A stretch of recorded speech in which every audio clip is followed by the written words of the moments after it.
welcome to the week ahead. I'm Tony Nash. Today, we're joined by Tavi Costa, Albert Marco, and Tracy Schuchart. We've got a few key themes. The first, Tavi's going to talk to us about the Fed, equity outlook and geopolitics. Albert's going to talk to us about Iran. They've had some cross-border skirmishes, and we're trying to figure out if Iran is acting out. And then Tracy's going to talk to us about the Red Sea. Why aren't crude prices moving? What's happening with freight, supply chains, and all that stuff. Before we get started, I want to let you know about a new free tier we have within CI Markets, our global market forecasting platform. We want to share the power of CI Markets with everyone. So we've made a few things free. First, economics. We share all of our global economics forecasts for the top 50 economies. We also share our major currency forecasts, as well as Nikkei 100 stocks. So you can get a look at what do our stock forecasts look like. There is no credit card required. You can just sign up on our website and get started right away. So check it out. CA Markets free. Look at the link below and get started ASAP. Thank you. So Tavi, thank you so much for joining us today. I know you're in Brazil and it's really not easy to coordinate schedules with you. So thanks again. Really appreciate this. I want to look at one of the tweets that you put out earlier this week, looking at the Fed fighting inflation. And in this, you talk about 3 inflationary waves of the 1970s. And I'd really like to kind of understand the context, kind of what do you think that means for the situation that we're in now, and how do we handle this going forward? Well, first, thanks for having me again. And I think there's a lot of importance of analyzing what's happening with inflation because of the behavior in markets that we may see unfolding due to those changes. It is of my view that 2021 and 2020 marked a significant change in the investment cycle, and I believe we're now seeing the structural forces in the inflation front that will mark the different regime in terms of cost of capital, in terms of cost of debt, in terms of even how we value assets. And so those structural forces to me are relevant. Number one is what we call the pillars of inflation. Those are deglobalization comes at first. I mean, that's probably the most important one. I think a lot of analysts and Wall Street in general is seeing some of those, let's see, the Red Sea event and some others as kind of isolated events, and they're not. I believe they are all interconnected in a big way. We've seen some of those big changes today in terms of even geopolitical problems relative to countries that we haven't seen in decades now is starting to become more problematic. That's one of them, and we're seeing the reshoring of developed economies and others that are causing the demand for commodities, and not only that, but also the reliance of the Chinese economy and other authoritarian regimes is being reduced in a big way. The second, I think, pillar of inflation has to do with what government of developed economies have been doing, which is the reckless amount of fiscal spending. I mean, even if we look back in the 1970s, we certainly didn't see this level of government spending and support that we're seeing. And even if you exclude things like interest payments and other entitlement payments and so forth, there's still a really significant portion of the spending that is very inflationary. Number 3 would be what's happening as well with the labor markets. Labor markets, for the first time that I can recall, and since the 70s probably, we're seeing finally the cost of living being so high that is causing folks to actually demand higher wages and salaries. And that's just something that evolves over time. And as we've seen, one aspect of this that there's room to grow is the fact that a lot of corporations are still paying their employees some of their lowest portions in terms of employee compensation relative to profits we've seen in history. And so there's certainly room for not only protests and other issues heating up here that will become more and more widespread. And then I would point out to one thing that has been, to me, a main focus, which is the chronic underinvestments in natural resource industries that we I think Tracy also covers that very well, and it's related to the fact that supply of commodities and natural resources,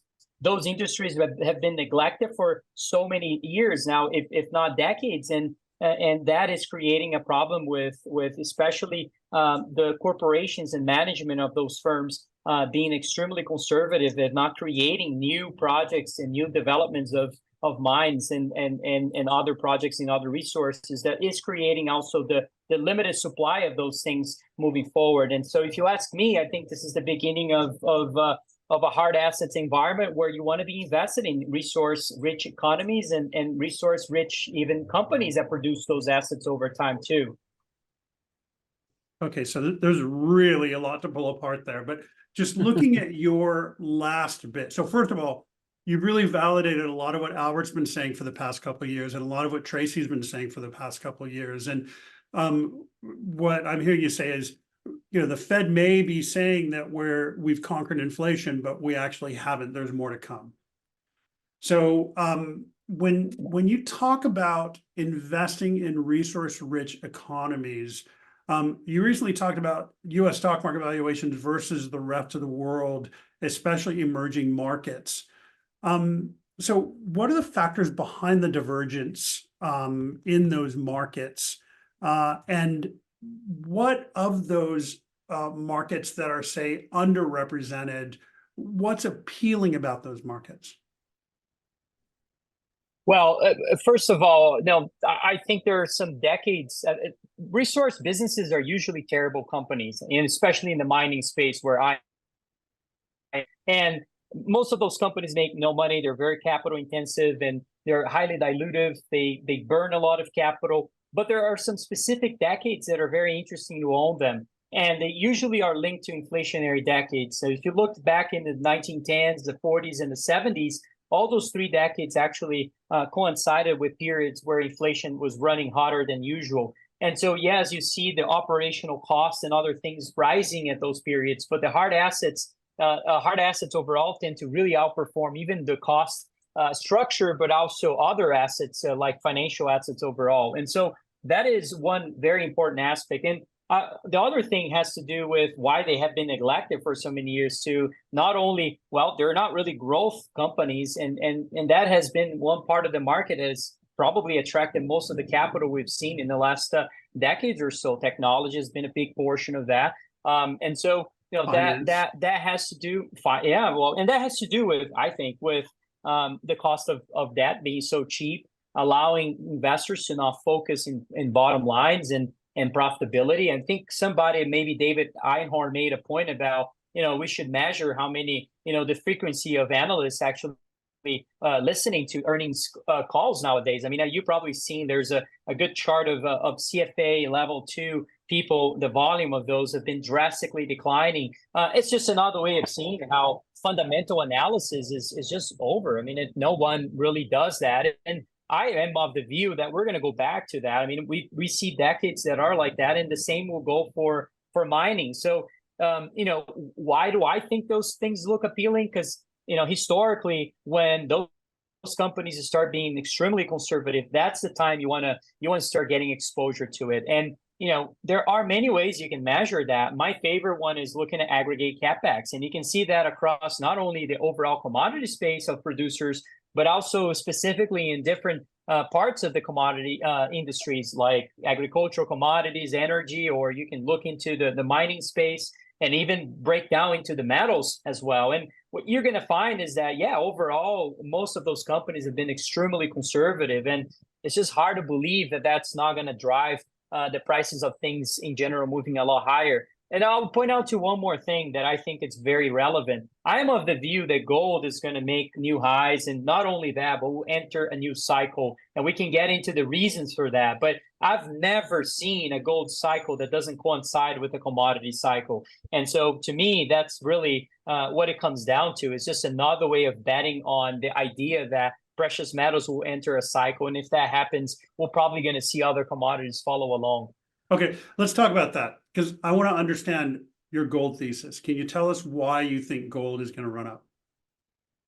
Well, I think there's 2 pools of capital that really move the markets in general. There's the 60-40 portfolios, the pension funds, and all those kind of more idealistic investment strategies. And then you have the other side of it, which is central banks. And those are very relevant. And we have to understand where are those guys allocated and where they're likely to move towards. And so let's separate the two. One of them is what is called the 60-40 portfolios. I mean, that has been the most successful way to be invested probably in the last 20 years or so, or maybe 30 years. But now, with this new investment cycle, I believe we're entering, where we're seeing changes of correlations and so forth, I think we're going to start favoring other assets. And to me, this is the first time in 45 years that the downside volatility of gold versus treasuries is actually in a way where gold is less volatile than treasuries. And so, I would think that those funds running those types of analysis will start favoring gold as at least a portion of that 40% of their portfolio in safe havens. And so you start seeing that moving, from 0 to 5 to 10% on the gold side. I think that would be a very significant and meaningful, dynamic of flows into the space. The second one is central banks. Well, central banks, if you look at the history of them, the way you do it, at least the way I do it, is looking at their assets and the composition of their assets throughout history. And you can go back all the way to the 70s or even further. But what you find is that gold used to be a really big portion of their balance sheet assets in the past. And to be more specific, back in the late 70s, after the gold standard was ended, we actually went to a period where central banks were accumulating gold, believe it or not. And their central bank assets actually peaked at the end of the 70s and the beginning of the 80s at about 74% of their international reserves. So central banks have different priorities. They own things not because of a risk perspective. They own things because they want to create stability to their monetary systems. And so they need something credible. And so since then, treasuries and other sovereign institutions or sovereign instruments got really cheap. And so they accumulated those assets. Makes sense. And so that, on the back of that, we had the success of 60-40 portfolios, the declining of interest rates, the improvement of growth stocks. And so everything is kind of linked to that significant change. And so now we're starting to see the beginning of purchases of central banks. And you may say, wow, that's pretty significant. Those are record amounts of purchases. But what is really significant is the fact that they are just 20% of their central bank assets today in gold allocation. So what if we go back to the median, which is about 40%, which is double from where we are today? And, I think that's very plausible. So coming from those two parts of the market, I would say that can be a very important segment of, or I should say, attraction of capital to this industry. Okay. And not to go on a lot further, but there's more to this. But I'll keep it short. That's a great overview. Just a quick question about gold, and Albert and Tracy, I want to bring you guys in a second. But I feel like there's, on some level, at least from retail, there's almost a substitutional factor between, say, gold and crypto. Crypto is kind of used as that counter dollar deval asset. And now that we have crypto or say Bitcoin spot funds coming out, that sort of thing, will that take away from the gold market as kind of a counter dollar deval, say, asset for retail to hold? I know you were just talking about central banks, but I'm talking kind of that marginal, say, retail or portfolio investor. Will they see the crypto or Bitcoin ETFs as a substitute to gold? Look, I think the reason for the gold being so unfavorable across the retail investors has been the fact that it just hasn't performed very well. And a lot of people like to just ignore the metal because of that factor, when to me, as a contrarian, I love that factor. It's exactly why I don't go to a restaurant or a bar and I talk to a person and they're telling me they're buying claims of properties looking for gold and silver and copper. No, they talk about crypto assets and other things. And so to me, it's a totally contrarian opinion. I think there's no marketing that is better than making money. And the fact that we haven't made a lot of money in gold certainly is, unfortunately, a very negative a negative situation. And so do I think that will change? Yes, I do think that would change. I don't think you're going to get rich buying gold. I'm never going to say that. But I think there's a symmetry to buying assets that are linked to gold that are likely to be performing way better than the metal itself. And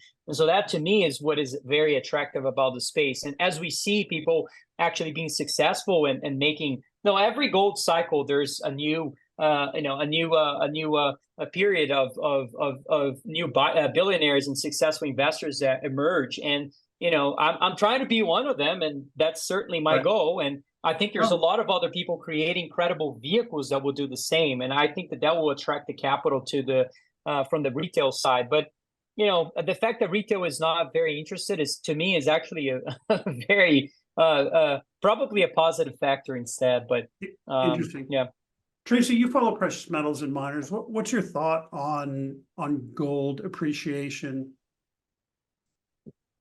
I think the bigger question here, just kind of jumping on to your question on the Bitcoin gold thing, I think the bigger question here is, do we think that these Bitcoin ETFs are going to hurt or help the underlying asset?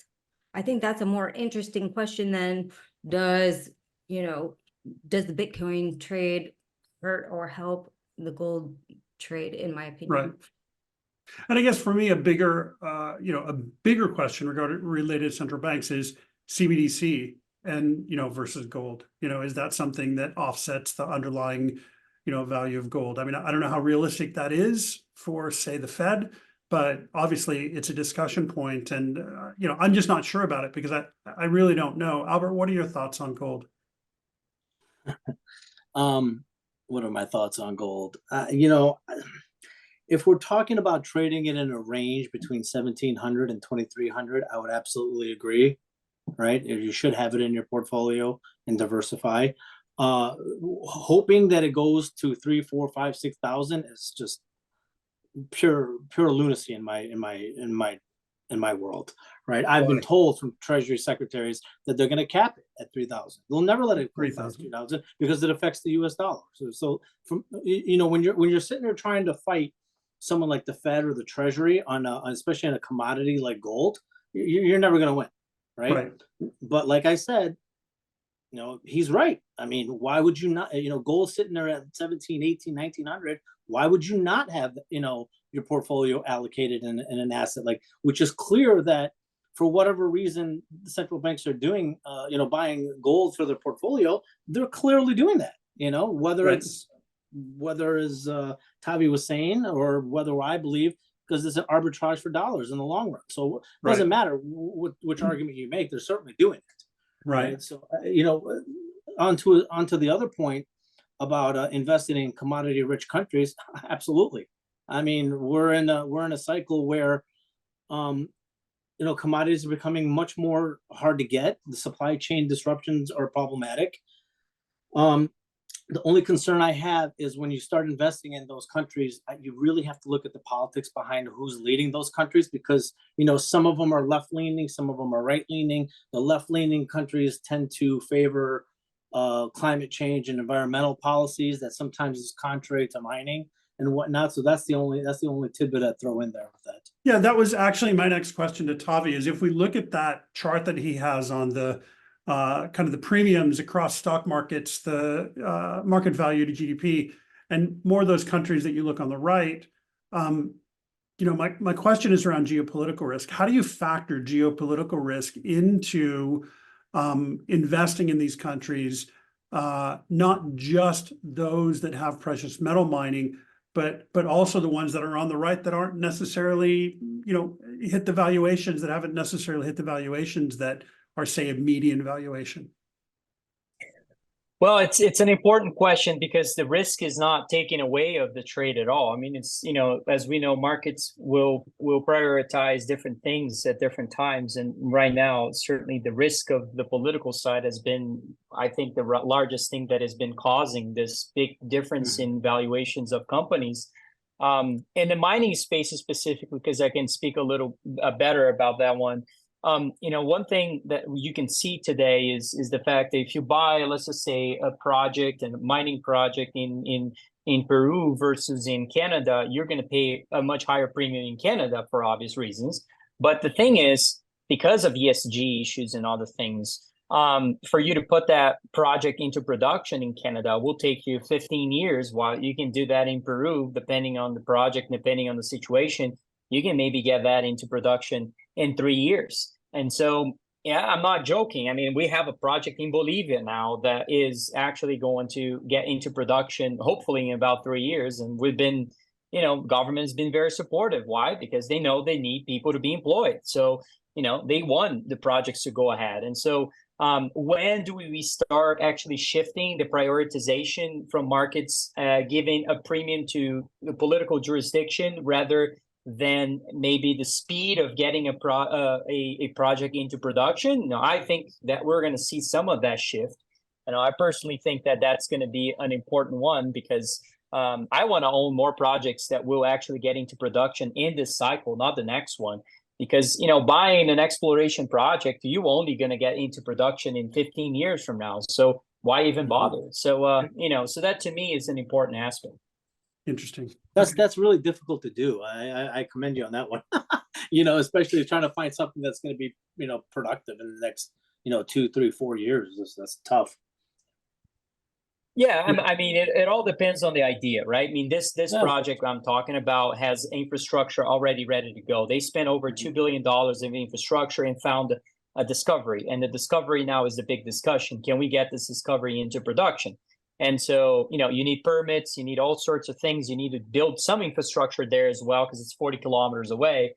And if you're trying to do that in Canada, boy, I mean, good luck. It's gonna take you a while to get those permits and approvals, and you got to talk to the natives and all those things.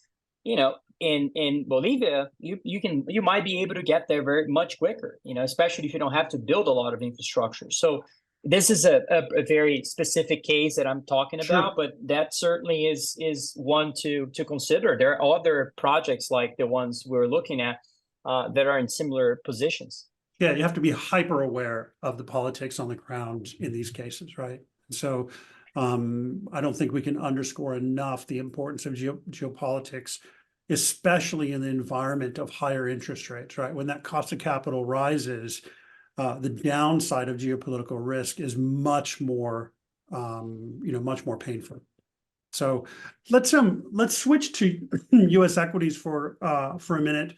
Tavi, given where U.S. stock valuations are, what's your outlook on earnings? We saw massive earnings growth with inflation in 2021, especially in early 2022. As inflation grew, so did margins for companies because they could push stuff onto their customers.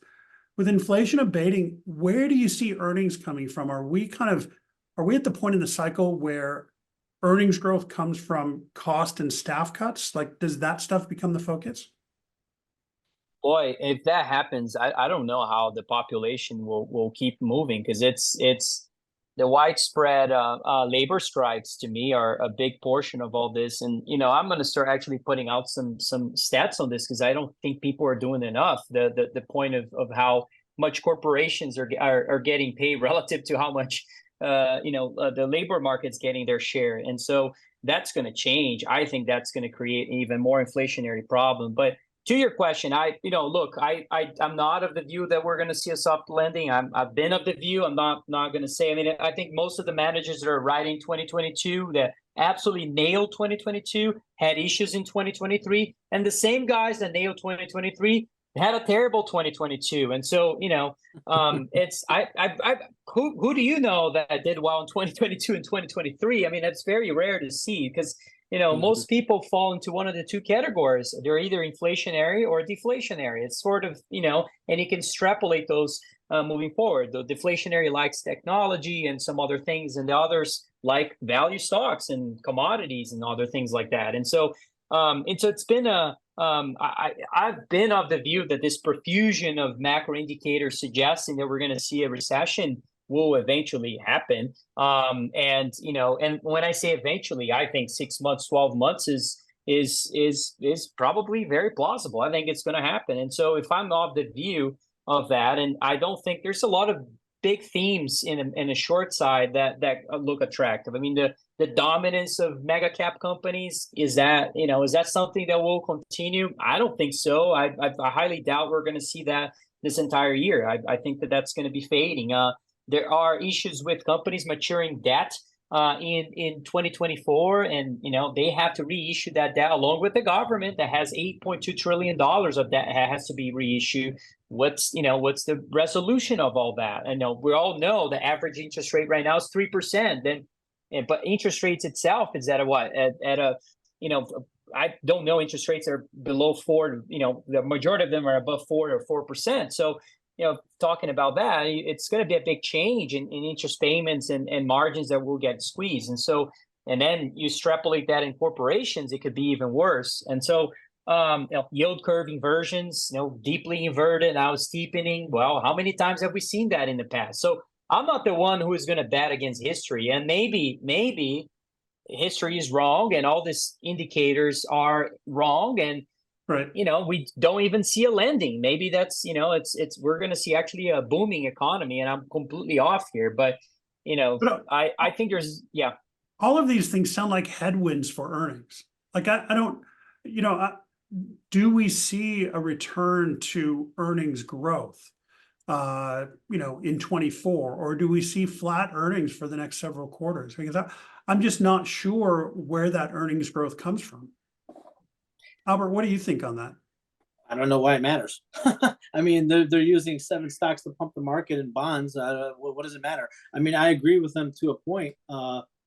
Things don't look really that great. And historically, you're looking at a, most likely a recession. I just don't buy the recession talk for 2024 for only one reason, is there's an election in the U.S. For that reason alone, right? And they're willing, and they've shown that they're willing to pump money into the economy, into the markets. They've done it multiple times in the past, and from what Yellen's actions are, I don't see it stopping. Now 12 months from now, completely different story. It's a completely different era, and the situation changes after that. But for the next 6 months, I think they'll probably launch the market, close to 5,000 or 5,300 or something stupid. Tavi, what do you think? Can I ask a question? Go ahead.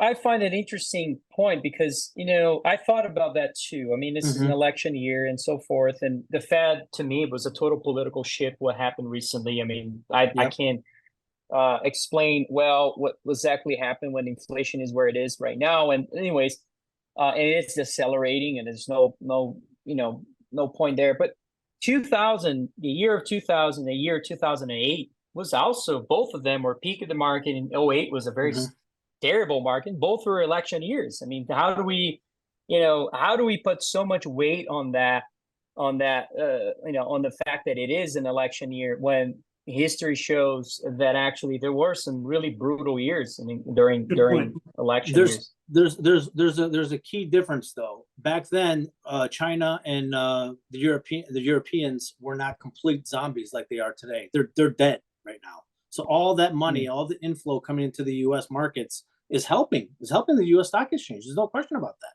Flies into bonds, it flies into the equities. It goes everywhere. There's no one right now to hold us accountable of what misdeeds we're doing. Back then, you could have said, okay, well, I'm going to take my 30% or 40% of my portfolio and put it into China, or I'm going to put it into the European economy. Can't do that right now. That's one of my main contentions, is that part alone, it really stops any kind of argument. Is like, okay, well then, where's the money going to go at this point? Why? Who's going to stop the political actions of Janet Yellen from this point on? Yeah, that's fair. And if we look at Tavi's chart from earlier, a lot of those European countries are relatively overvalued as well, right? So if you want to stay relatively safe, do you want to put it in Europe? Well, it looks overvalued. Do you want to put it in Japan? Well, you have the currency risk, and you have, according to Tavi's chart, overvalued, right? So you also have a very, very politicized Fed and Treasury at the moment. Obviously, like Michael Green was saying the other day, the Treasury Secretary is an appointee of the president and pushes aims. No question about that.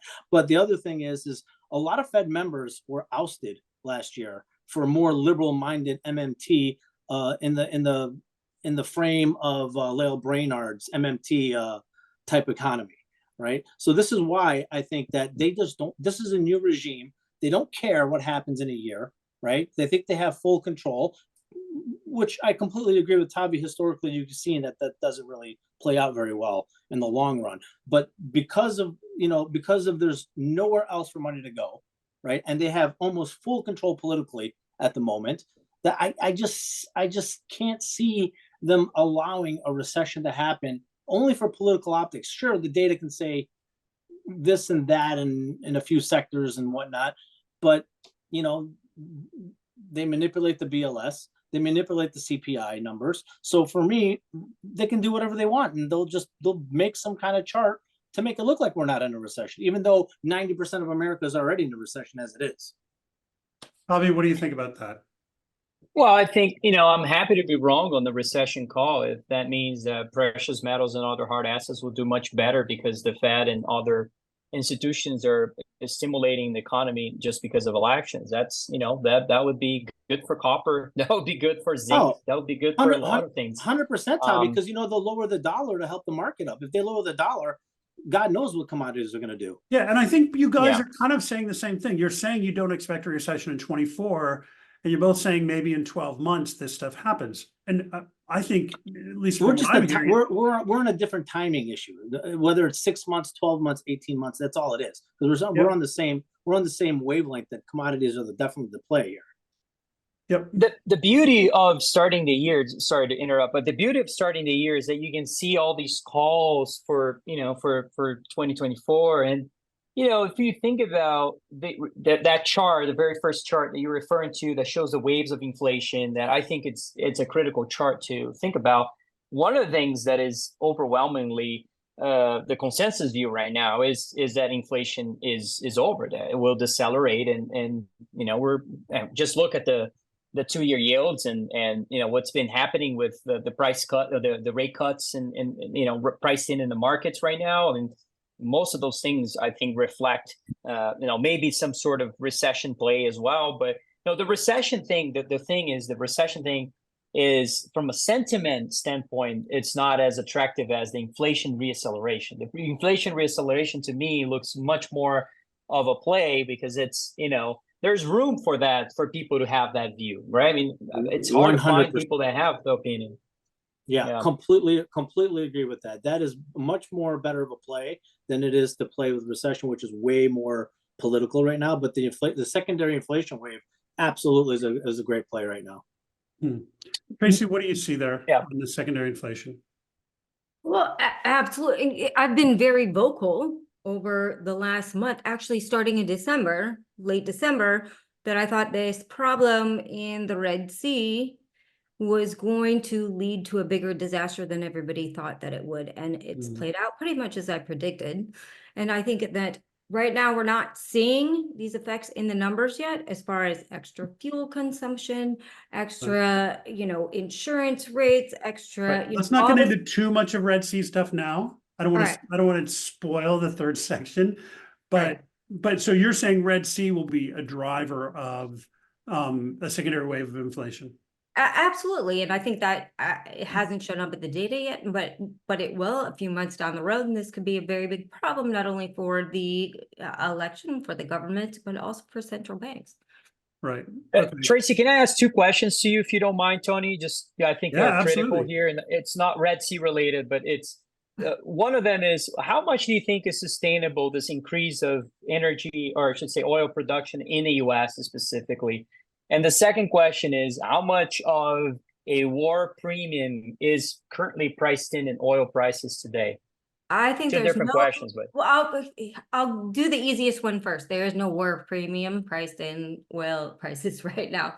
Nobody is expecting it, and that's partly in the fact that we're not seeing Houthis lob missiles at Aramco facilities anymore. And so, if that should happen, which I do not think it would happen, that obviously would be a driver for oil prices to move higher. So I don't think that geopolitical risk is factored into the market right now. The market's pretty relaxed about it, because really no oil facilities or no oil production has been hurt at this point, even though we are finally starting to see tankers avoid the Red Sea, but that's kind of a new development. And then the first question was What was the first question? Oil production in the U.S. Okay, Is it, do you oil think, production in the sustainable? US, absolutely. I think that oil production in the US, I think, can you cut out that part until I say oil production in the US? Oil production in the US, I'll go, let me rephrase it. Let me start over. Terrible today. And to answer to your first question, I think oil production in the US is set to slow. I think expectations are very high. I think that 2023 came as a surprise to most markets because even though we had declining ducks and we had declining rig counts, oil production continued to move higher. But what we are getting from I think this is a two-part thing. I think one, what we're getting from these wells is getting gassier and gassier. That means lighter and lighter. That means stock that is really, you can only use for chemical production, petrochemicals and things of that nature. That's what's we're kind of getting out. And what I think that we also saw is that with this wave of consolidation in the industry, and we're seeing all the big majors start to suck up all these smaller companies, what they're doing is they're sucking up production. So what we saw is these smaller companies try to produce as much as they can to look as attractive as they can for an acquisition. And as a result, we're seeing some major big deals over the last year, and it's expected to continue. That trend is expected to continue within 2024. And so that's kind of what I mean by, all these majors are not expected to grow production. None of them are saying we want to grow production in the US. They're buying production growth, if that makes sense at all. And so, and I think that is part of the reason that oil production continued to rise in 2023, much to most people's surprises, because we have these smaller companies really trying to produce as much as they possibly could to be attractive to these majors. Yeah, I mean, if these guys are Thank you. disincentivized for doing capital investment, then of course they just have to buy the assets that are already developed, right? The smaller assets. I mean, it's a way of backing into it instead of, doing it greenfield as they've done in decades before. So in hindsight, it looks natural, but looking forward, it would have been a kind of a hard thing to expect, I think. So. Absolutely. Okay, great. This has been fantastic, Tavi. I'm going to move on to some geopolitical issues with Albert.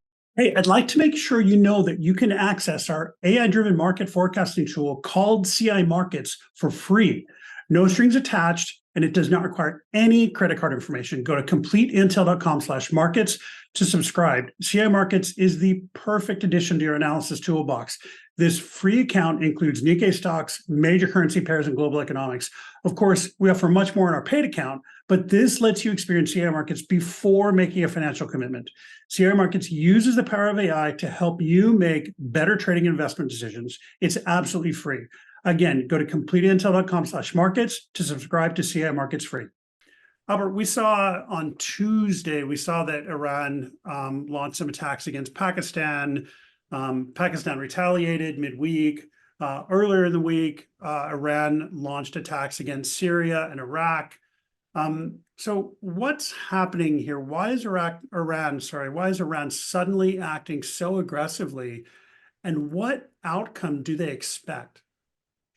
Honestly, it's just theatrics, deception, more than anything else. I mean, the Iranians didn't actually attack Pakistan military installations themselves, right?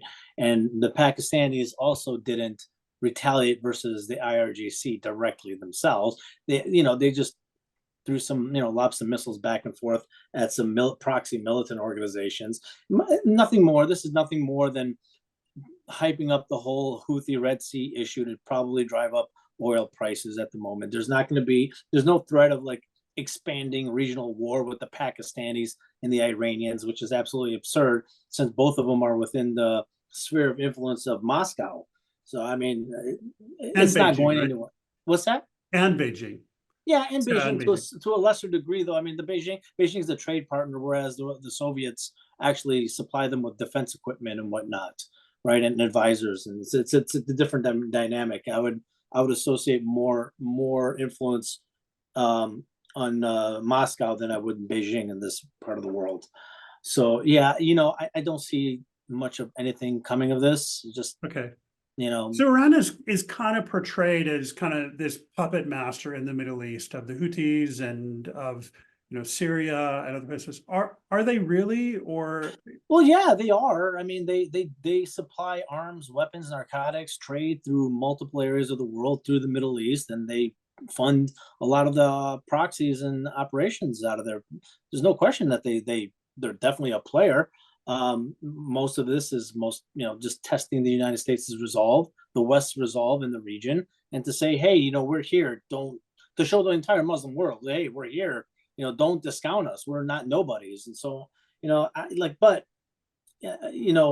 like I said, as like some kind of like grand scheme of undermining the entire West, it's a little bit, Yeah. I just don't get it. I just don't get kind of especially this week's tactical movements by Iran. Maybe it's to prop up the oil price, but how? I mean, I know this sounds kind of crazy, but would they coordinate that with Pakistan beforehand and say, hey, we're going to take out these militants on your side, and then you can take out these militants on our side? I mean, yeah, just of course. optics in the West. You think they course, would? oh yeah, of course. The IRGC and the ISI, I'm sure they have connections. Say, hey, wink and a nod. We're going to throw missiles over here. Don't be surprised. Yeah, we'll respond with missiles over there. Don't be surprised. Of course, you're going to have that communication. You're not going to just do something, surprise in the middle of the night, because that can lead into a serious conflict. So okay. So there's really nothing to see here. Not really. And the Houthi, and we'll get into the Red Sea in a minute, but that is really backed by Iran. That's not really backed by Russia. Is that fair? Yeah, I mean, obviously, I'm sure the Russians would have some sort of, notice about what's going on over there, but realistically, it's the IRGC of Iran that's pushing the Houthis to do these sort of things. I mean, the Houthis get total funding from them, so they can't just sit there and do something all willy-nilly without approval. Right. Okay.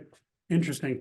So that segues perfectly into Tracy's Red Sea segment, and both of you guys jump in here as needed. But Tracy, we've all seen what's happening with the Red Sea and the Houthis and the U.S. kind of bomb strikes and all this stuff. But, crude prices really haven't budged since mid-December. So why? And we saw European gas prices plummet, this week. Why have they not budged, and what would make them spike at this point? Well, I think and I've been saying this for weeks now, this is a shipping and insurance issue. So if you were invested in container ships, at the start of this, you did really well. They're starting to back off now, but they spiked this. Oil prices did nothing. Natural gas prices did nothing. Globally, we're oversupplied on LNG and natural gas. I don't expect that to subside anytime soon. As far as a long-term investment prospect, I think that some of these individual companies are attractive, but as far as the actual futures markets, nat gas is just not attractive right now. And then if we look at oil prices again, the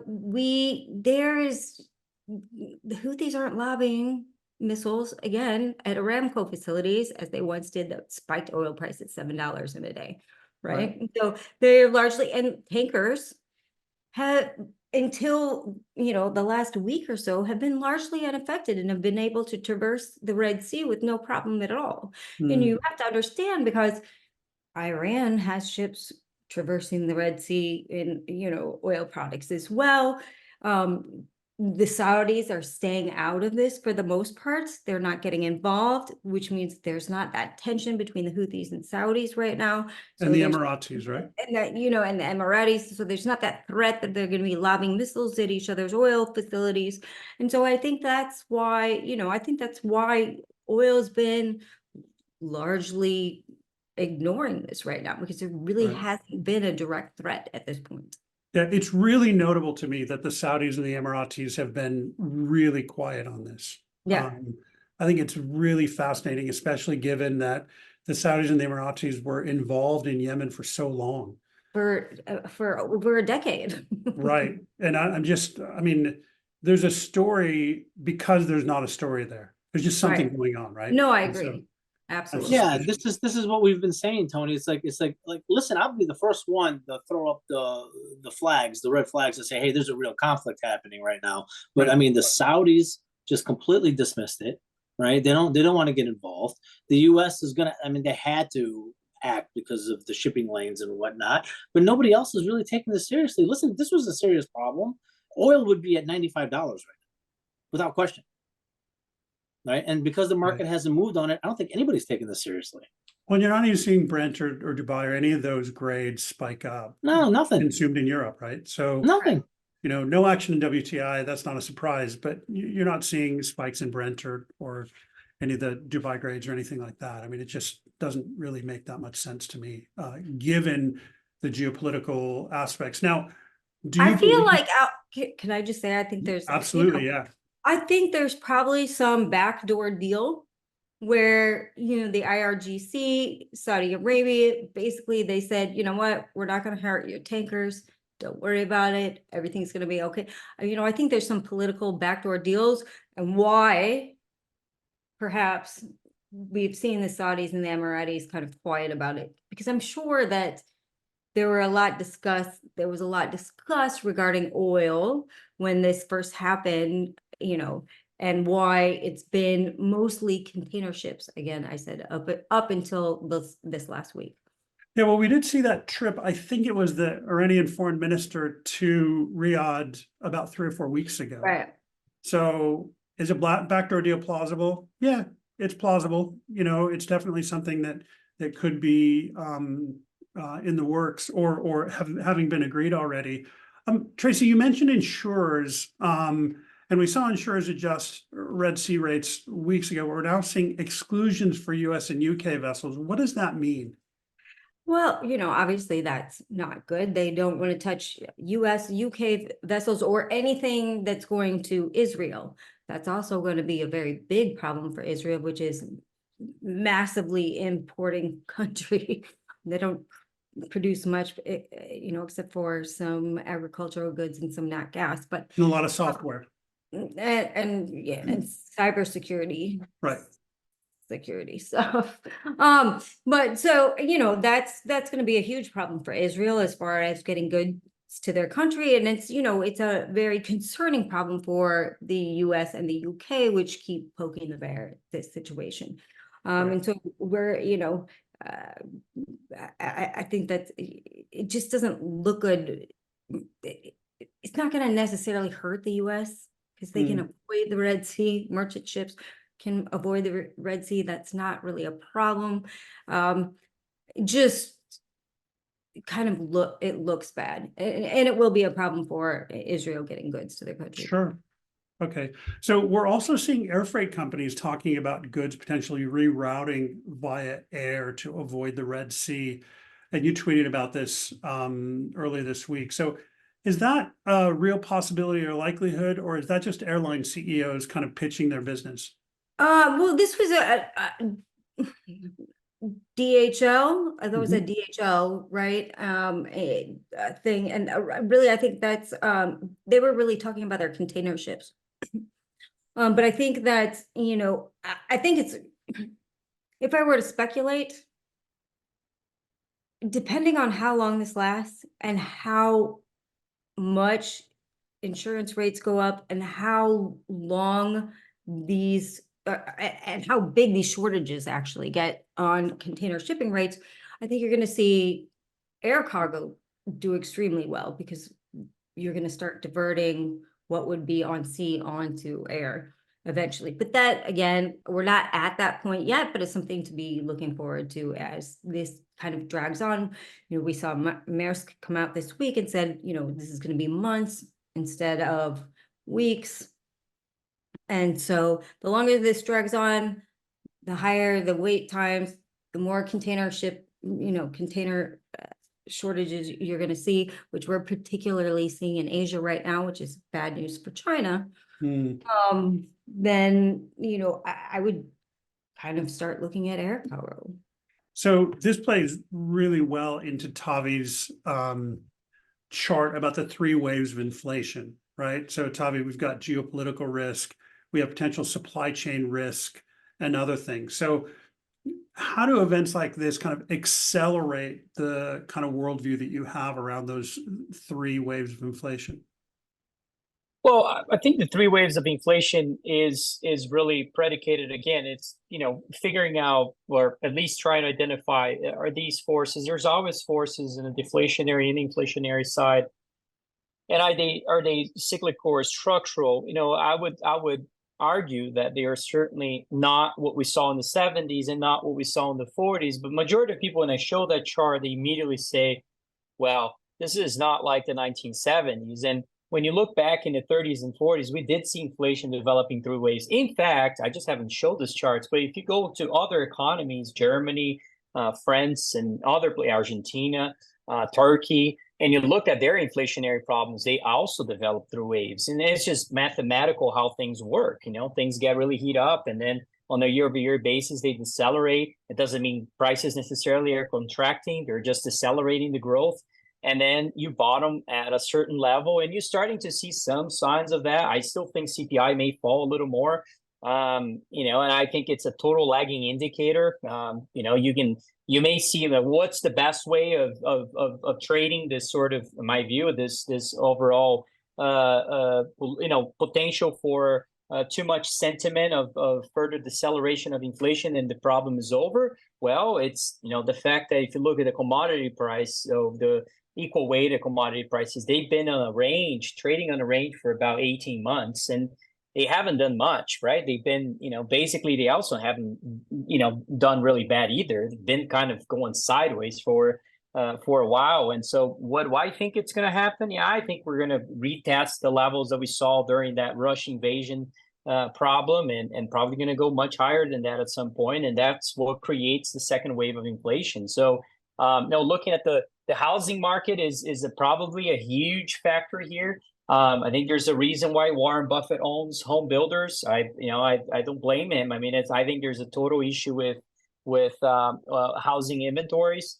And can you get? Oh yeah, sorry, I got a notification on my phone, and I actually think that plays into the long-term thesis of the inflation problem. I can't imagine that building homes is not gonna create a demand for commodities overall. The reshoring of economies won't create demand for that. And this is all long-term things that will at some point start driving the prices of those assets. And so knowing that we know, the fact that the chronic issues in the commodity space have not been solved. I mean, access for capital is still the same situation over the last 3 years, especially in the mining space. I mean, things have been as distressed as they can be. Every company we own that is looking for capital now to raise, it's all these difficulty of finding investors that are savvy enough that want to put capital into this. And so it's really, really hard. And how do we build the next mines and the next supply of things in general? Well, we need capital. And so all the capital is going into mega caps right now. So, those things have to at some point translate into the markets. And I would think that the second wave of inflation could certainly happen this year. And I would say that it's probably high conviction that we will. And so it's just interesting to me that this started because of supply chain issues, a lack of supply, and then consumers have been conditioned to these higher rates. Well, this is go higher. Well, this is the problem, right? Tavi's right about pointing out the housing market, right? It's a political problem also, because they need housing to be affordable. And the only way to do that is to lower rates. Well, the moment you lower rates, you're going to get next secondary inflation and the housing market go berserk. I guarantee you, if they cut rates this year, like 50 basis points, that you'll see the housing market probably go up 15 to 20% immediately. Yep. Exactly right. And by the way, this is an issue I have with having such a bearish view overall, is because housing market is in a way an economy as well. So it's I'm not that bearish on the housing market personally. I mean, if you look back in the 70s and you see the ratio of house prices versus the S&P, you're going to find the house prices actually outperformed the S&P quite significantly during that decade. And if you go back to the 40s, it was also the same thing. And the interesting aspect of this is, again, it's a hard asset. that outperforms a financial asset during an inflationary era. And do I think that could happen today? Yeah, I just don't think that within the hard assets realm, housing looks very attractive relative to other things. But I wouldn't bet against it. There's, I think there's better things to do. But Yeah. Interesting. Guys, thank you so much for this. I really appreciate your time, all that you've said today, and have a great weekend and have a great week ahead. Thank you. Thanks, Tony. thanks, Tom. Thanks,